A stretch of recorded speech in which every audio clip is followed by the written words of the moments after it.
اللہ کے ایک بہت بڑے ولی جن کا نام حضرت لقمان ہے، یہ وہ ہستی ہیں جن کے نام پر قرآن کی 31 سوروں کا نام رکھا گیا۔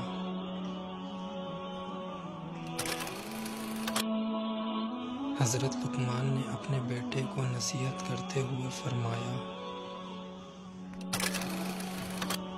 اے میرے پیارے فرزند، برائی کی آگ برائی سے نہیں بجھتی۔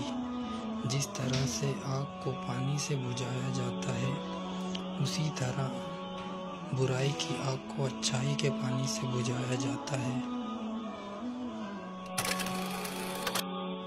پیارے بیٹے، تم جس دن سے شکمہ دار سے باہر آئے ہو، آہستہ آہستہ دنیا سے دور ہو رہے ہو اور آخرت کے قریب پہنچ رہے ہو۔ اس لیے تمہیں چاہیے کہ پیش آنے والی چیز کی تیاری کرو۔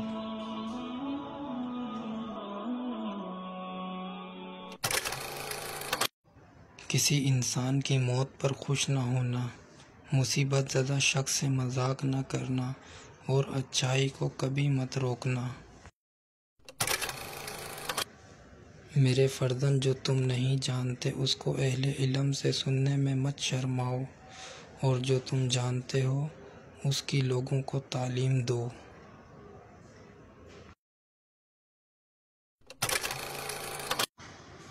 مگر اپنے آپ کو ایک پل سے گزرنے والے مسافر کی طرح بناؤ جس نے پل سے گزرنا ہے اور اس پل کی تعمیر سے اس کا کوئی سروکار نہیں ہے۔